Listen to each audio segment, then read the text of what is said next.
When life feels chaotic, what we ultimately want, our nervous system wants, is control. However, control is not always an option.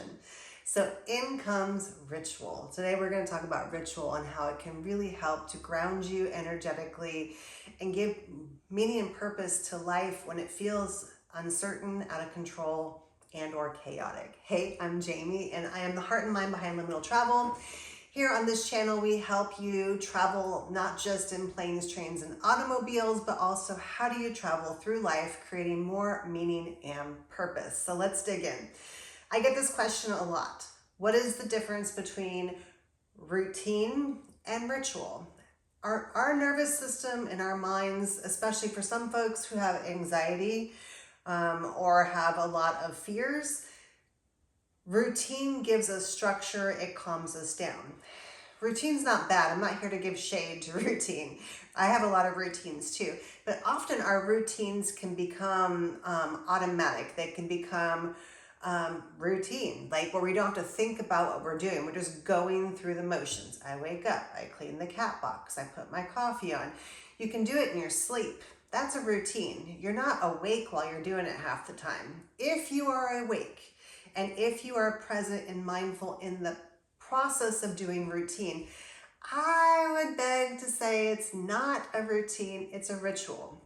Ritual is an act or an enactment of creating meaning external from you.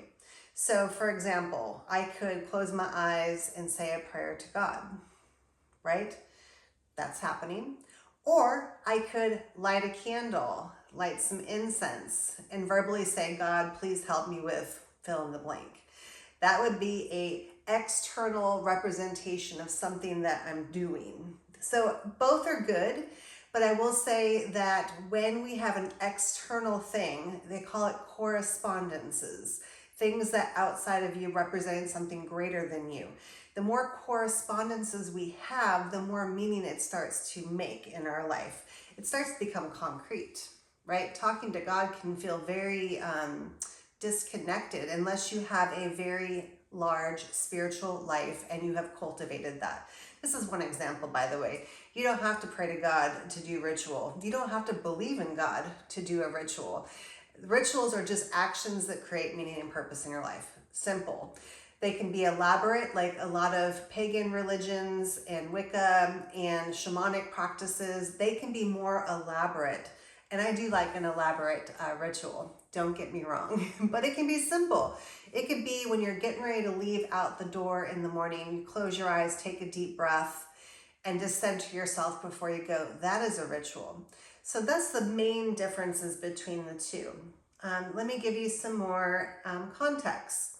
So rituals are a great way of creating presence, like I already talked about, being awake in your life instead of on automatic pilot. Also, it's a good way to mark transitions. So it can be as simple as when you wake up in the morning, you step outside and watch the sun crest over the horizon. That would be a great way to have a transition. Small, micro, bigger transitions.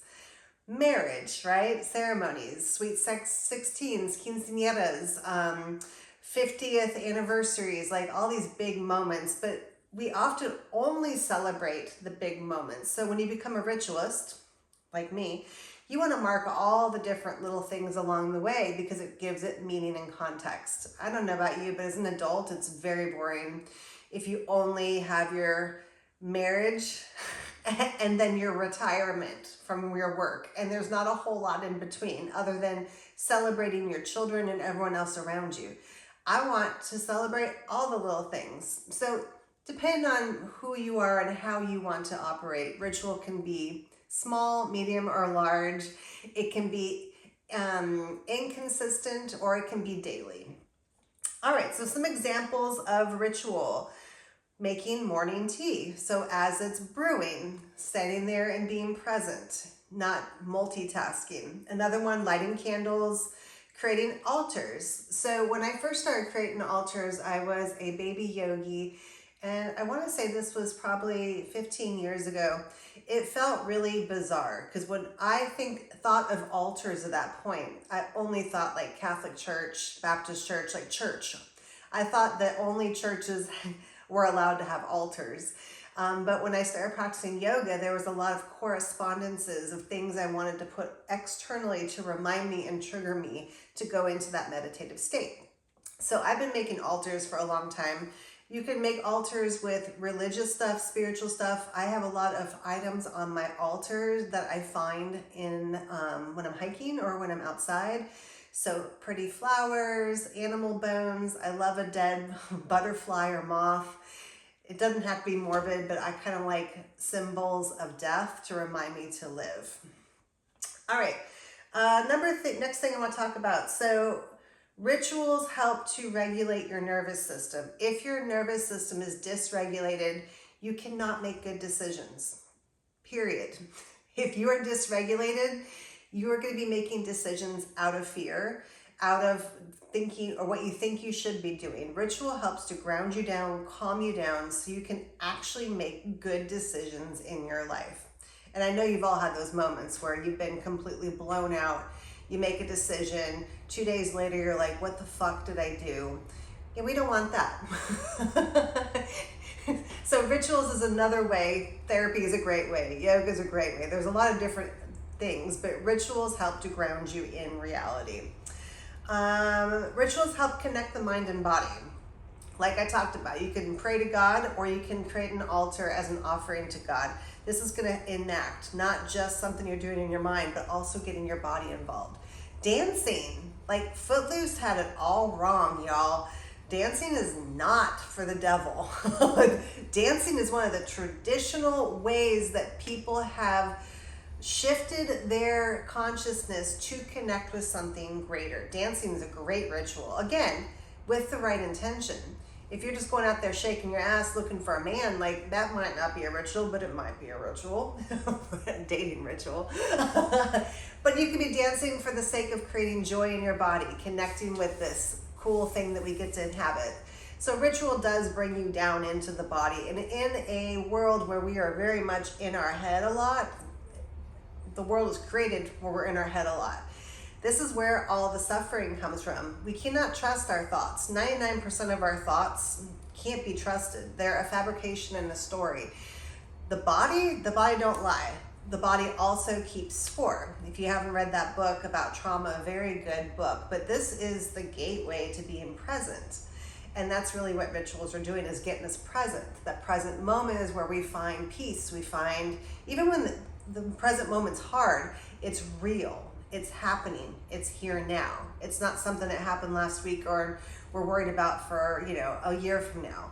It gets us here and now, which regulates our nervous system, which gives us an opportunity to connect with something greater, create more meaning and purpose.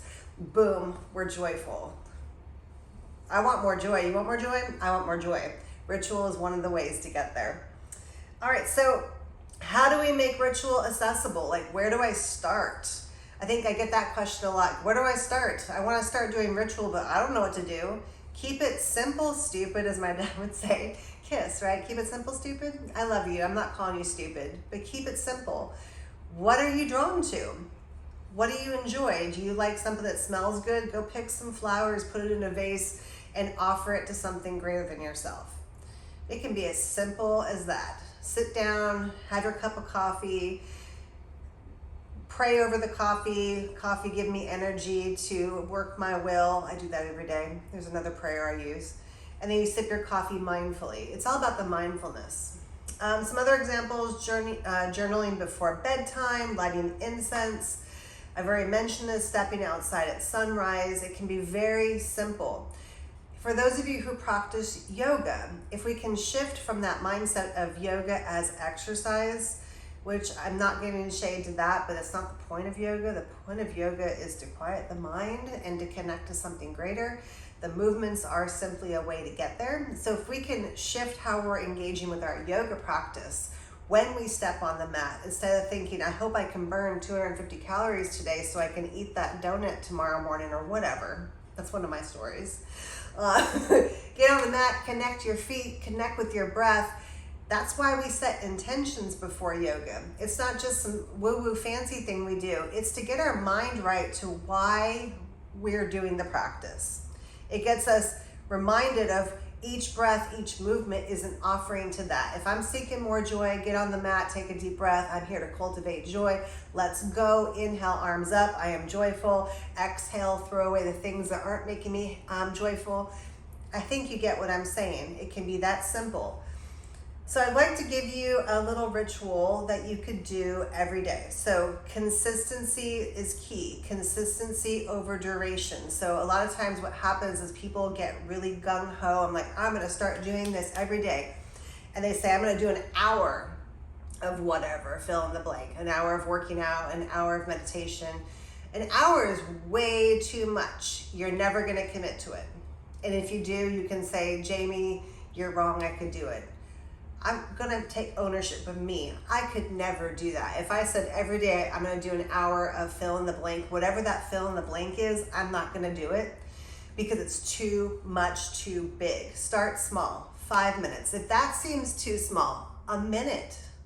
But creating consistency, something that you can do every day. So I'm gonna give you a 5-step ritual that you can do every day. It'll take 5 minutes. I always recommend picking the same time of day. It doesn't have to be like 8 a.m. every day, but in the morning every day or in the evening every day. Here's the 5 steps. Step 1, pause. Pause, get still. Orient yourself to where you are. Get out of your head for a moment and get into where you are. Pause and be aware of where you are. Use your 5 senses, right? What do I see? What do I smell? What do I hear? What do I taste? What can I touch? Pause and get into the moment. Number 2, connect with your breath. There are 1,000,001 breathing techniques you can take. There's breath work courses. Everyone's all hot on the breath work right now. Great, whatever gets you present. But if you can just be still, pause for a moment, connect to the natural unfolding of your breath, and notice if it's tight or if it's short. Just start to pay attention to what's going on with your breath. If you want to learn more techniques, come see me for yoga. Number 3 in this ritual, light a candle. If you have any sensitivities to smell, I use unscented tea light candles. They're not sexy, but if you want to get some sexy ass, big, beautiful candles with colors and scents, I mean, whatever floats your boat, but it can be as simple as a little tiny unscented tea light candle. Whatever works and whatever floats your boat. Light your candle. Once you light your candle, tune in and notice what you're feeling. Now, if you're like me, I have a hard time identifying what I'm feeling because I'm feeling so many things that I have a hard time pinning it down. This is where it's helpful to have a feelings wheel. Thank you, Cynthia Stevens, my therapist. If you're looking for a good therapist, go see her. She gave me a feelings wheel, and it's so helpful because in the very center, it gives you like the big 6, I think, or big 8 of, you know, if you ever seen the movie Inside Out, you kind of get the point. So you start with 1, if I'm happy, then it starts to give you more flavors of it, and then it takes it even further and gives you more flavors so you can get more specific about what you're feeling. I don't know about you, but I am so busy going half the time, and I'm so lost in my own thoughts, and I'm so thinking about things out there that I don't always know what I'm feeling. And just the act of slowing down, taking a breath, lighting a candle, and naming what you're feeling is very powerful. And then number 5, set your intention. So if you like your feeling, I'm gonna keep cultivating this. And if you don't like what you're feeling, yoga would say cultivate the opposite. So if you wake up and you're like, I am so bitter right now and angry, you could look at that feeling wheel and look at the opposite end of the feeling wheel, and that's gonna give you an intention. If you're here and you wanna be here, cultivate the opposite. So set your intention. If I'm feeling bitter, let me look at this chart real quick and see if I can find bitter on here. All right, so if I'm feeling bitter, the opposite of that would be happy, accepted, proud, content. Ooh, I like that. So I could set my intention of I am content today. When you set your intention, you want your intention to be as if it's already happening, already true, And you want to keep the language simple. Don't get too caught up in creating these flowery, confusing intentions. It could be as simple as, I am content. And that can be your mantra. A mantra is something you repeat to yourself over and over.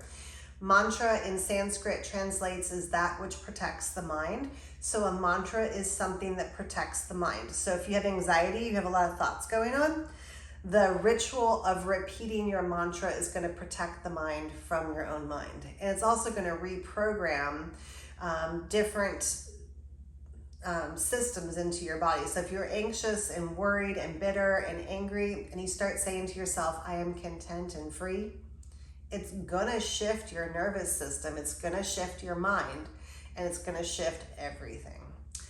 I think that's what I have for you today. Yes. Oh, so if you like what I threw down today, if you're like, I want more of this, I want more ritual, I don't know where to start, reach out. Go to liminaltravel.co, my website, and book a free 15-minute consult. We can chat, see if my vibe gels with your vibe, and see if there's a way I can help you start to develop a ritual practice in your life. And if you are marking the passage of time and you're looking for somebody to officiate weddings, divorce parties, baptisms, full moon howling with your friends, I would love to officiate and help you mark the passage of your time. Thank you for tuning in today. If you like this, please like, share, subscribe, all the things that they do on the YouTube. And if you like what I'm throwing down and you'd like to connect more consistently, like my channel, and you can also join my mailing list. Thank you for tuning in. I'm Jamie. Before we go, let's take a big inhale. Take a big exhale.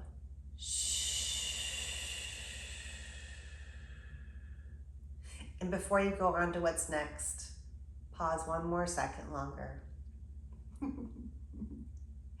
And I'll see you soon. Thanks for tuning in.